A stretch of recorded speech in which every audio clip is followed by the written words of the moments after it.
I spent a few minutes with a file just knocking the edges off that, and that's a decent fit on the nut. I'm going to weld it onto that spacer piece we used and just put a hand across there to tighten it. I could have made this out the end of a piece of tube and just milled the slots into it, but I used a plasma cutter and I cut that just to use a plasma cutter really. So I'll weld it onto there, weld the hand onto it, and we'll be able to tighten the nut on.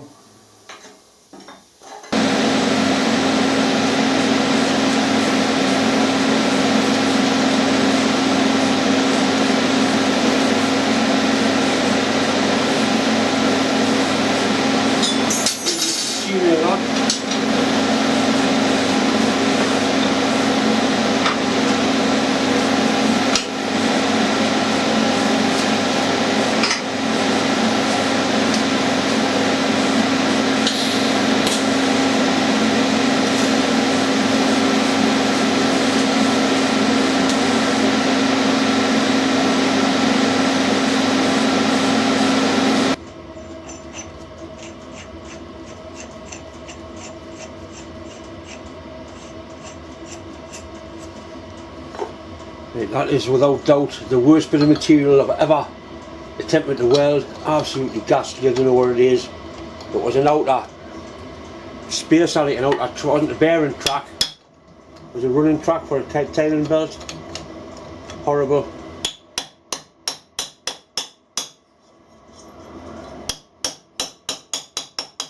Right, so that's a decent fit on that nut now. Should be able to tighten it if it welds, it'll withstand any torque.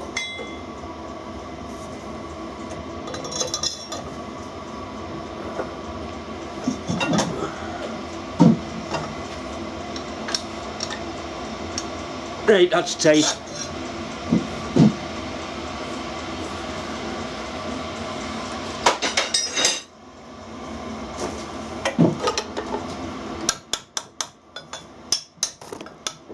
Bastard.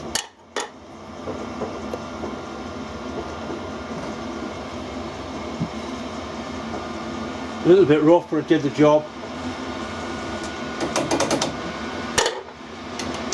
Right, so now that's fully tightened, we'll give it another try run just to make sure it's nice and quiet. Now we'll put the quill back into it.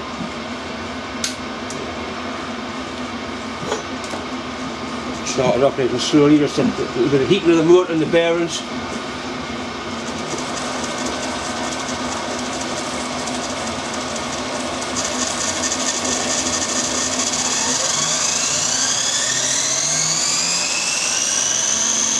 Full speed, 30mm noise there.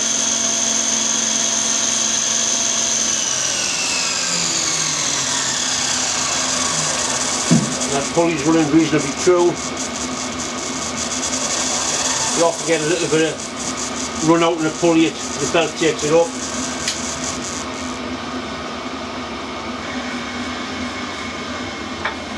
Right, next job is to fit the quill. Remove the quill lock, or at least half of it.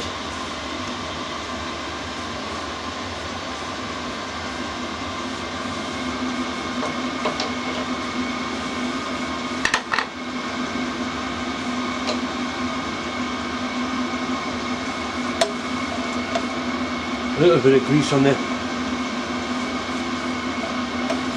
rack won't do any harm.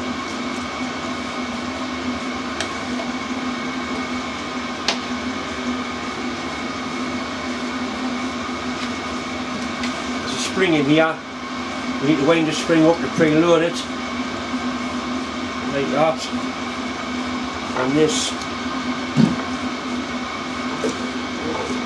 quite heavy, lifts in there and engages on the rack locally.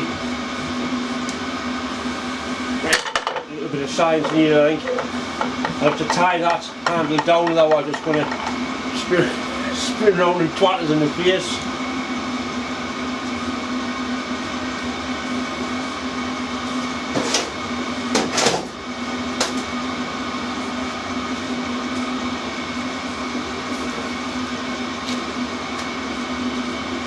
I'm just going to have to do, that's all I've got.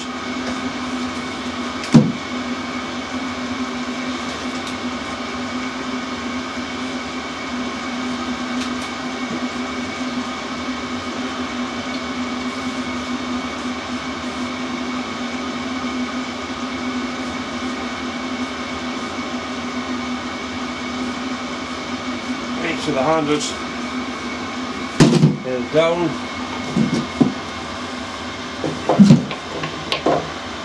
It's a good fit in here, really good fit.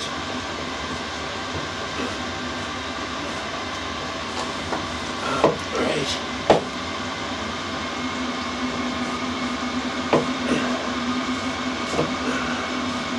We'll go for you now, you bastard, you. Right, that's got it. That would have been a good bit of fun, not twatting me in the face.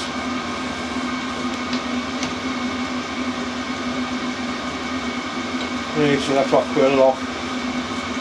Back in. Right, so that goes into there. Two copper bolts in there.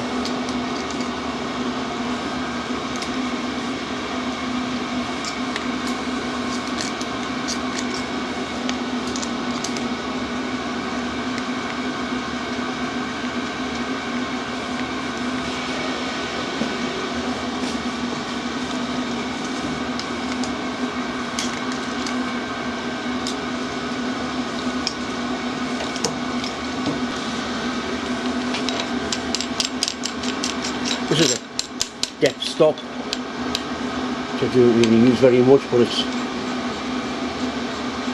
part of the machine, so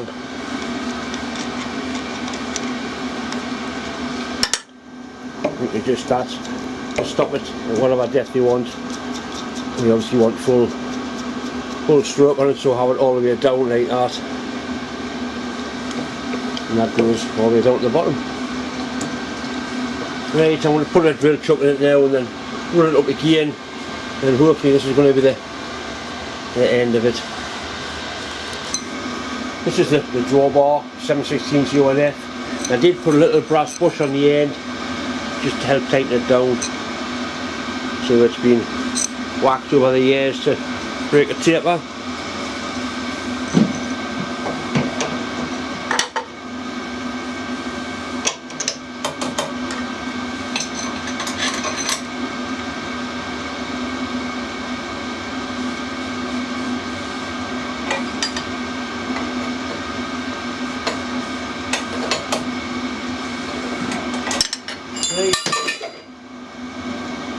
Once again we'll set it in motion.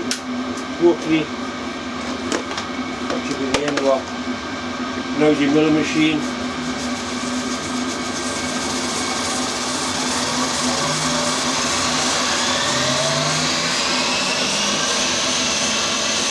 Nice and quiet.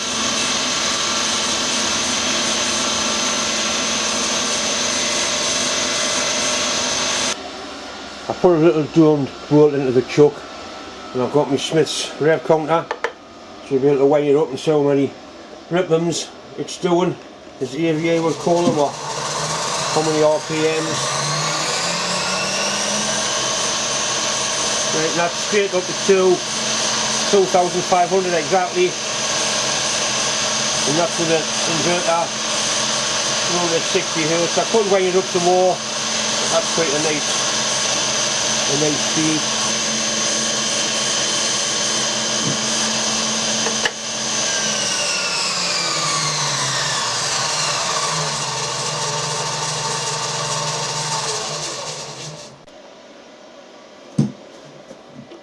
We'll try it in reverse just because we can.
is the last time the wagon will be in steam this year. We've brought it back to the farm where it lives in the winter, and we're going to empty the boiler, give it a good blow down and use the steam pressure to blow the water out, and then pressure wash inside of it, get it all nice and clean ready. Make sure all the water's drained from everywhere, because the last thing you need is frost, any frost damage, so every bit of pipe and fitting has to be blown out, drained properly.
So that's right hand down, what? Right hand down.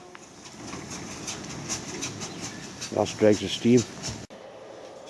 These are blanks for riving names for a woodworking machine. I cut quite a few of them out. The lad wants the one cutting out of brass. Well, that's 4mm brass plate, and I bet it wasn't cheap. So what I've done underneath there, I've already cut one of those out, so there's a hole like underneath there, and the plasma table started in exactly the right place to retrace the path of the one underneath. So if I do a dummy run on there, it should follow the path underneath, and I hopefully have that piece of plate positioned so I can get it out. I'll do a dummy run first without the plasma running, just to make sure I can get it.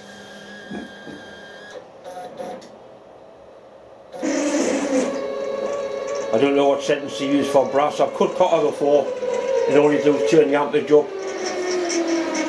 I know one thing, it'll be horrible, smoky and fumey.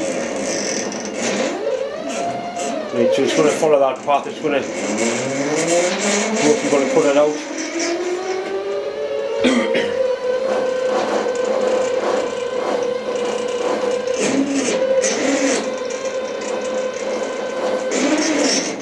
It's got 2 chances. Because it will be nasty and smoky.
Used it underneath bit to support it.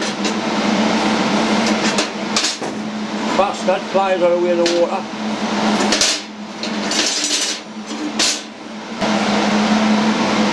Yeah, I'm very pleased with that.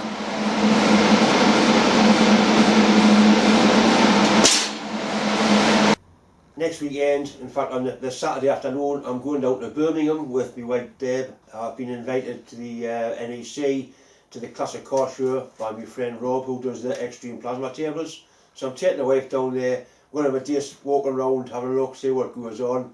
If you see us and you want to come and say hello, by all means come and say hello. I'm not being big-headed, but it's amazing the amount of people who look at us and I can see they want to speak and they just don't. I mean, I'm just a mechanic that pisses about. I'd be absolutely delighted to meet you. Anyway, as usual, thanks for watching.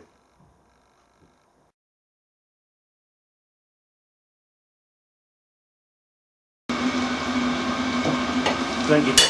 Bastard, clumsy person! John, man!